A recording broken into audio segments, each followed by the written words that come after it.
രാവിലെ എണീച്ച് നിസ്കാരമെല്ലാം കഴിഞ്ഞ ശേഷം വേഗം ഞാൻ ചായ ഉണ്ടാക്കാൻ പോയി.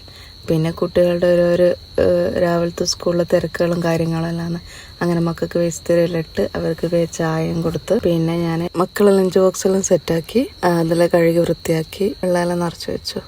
പിന്നെ ഞാൻ ഫുഡിൻ്റെ കാര്യം നോക്കി നല്ല റോട്ടിയും മുട്ടക്കറിയും ആക്കിയത്. അങ്ങനെ ഷെയ്ന് ഫുഡെല്ലാം കൊടുത്ത് ഷെയ്ന് നല്ലോണം ഇഷ്ടപ്പെട്ടു. പിന്നെ അവൻ്റെ ലഞ്ചിലേക്ക് ഞാൻ വേഗം കറിയും എല്ലാം എടുത്ത് വെച്ച് അവൻ്റെ ലഞ്ച് ബോക്സിൽ സെറ്റാക്കി വെച്ച് ലഞ്ചെല്ലാം സെറ്റാക്കി വെക്കുമ്പോഴത്തേക്കും അവൻ്റെ സ്കൂൾ വണ്ടി അങ്ങ് പോയി.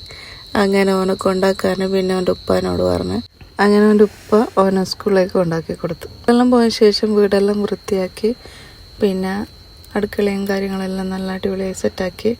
അതിനുശേഷം നമ്മൾ ചോറിൻ്റെ കാര്യമാണ് നോക്കണം. പിന്നെ ചോറിന് തീയെല്ലാം പിടിപ്പിച്ച് അതിനുശേഷം വെള്ളമെല്ലാം വെച്ച് കുറച്ച് സമയം ഒന്ന് പുറത്തെല്ലാം വന്നിരുന്ന് പ്രകൃതി ഭംഗിയെല്ലാം കാണാം. അങ്ങനെ കറീൻ്റെ കാര്യമെല്ലാം നോക്കി പരിപ്പ് കറി വെച്ചു.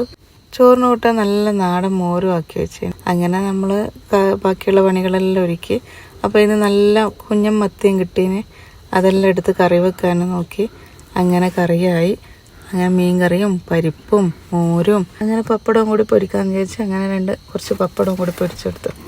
പിന്നെ മീൻ ഫ്രൈ ചെയ്യേണ്ടിയിട്ട് എടുത്ത് വെച്ചിരുന്നു. അപ്പോൾ എയർ ഫ്രൈയിൽ ഇട്ട് പൊരിക്കാമെന്ന് ഉപ്പ് പറഞ്ഞത്. അങ്ങനെ എയർ ഫ്രൈയിലേക്ക് മീനും വെച്ച് എയർ ഫ്രൈയിലേക്ക് മീനെല്ലാം ഓരോന്നോരോന്നായിട്ട് എടുത്ത് വെച്ച് അങ്ങനെ അത് ഫ്രൈ ചെയ്യേണ്ട എല്ലാ സെറ്റപ്പും ആക്കി വെച്ചു. നല്ല അടിപൊളിയായിട്ട് നല്ലോണം മീൻ ഫ്രൈ ചെയ്ത് വന്നിട്ടുണ്ട്. അങ്ങനെ ഉച്ചക്കത്തെ ചോറും ഇവിടെ റെഡിയായി.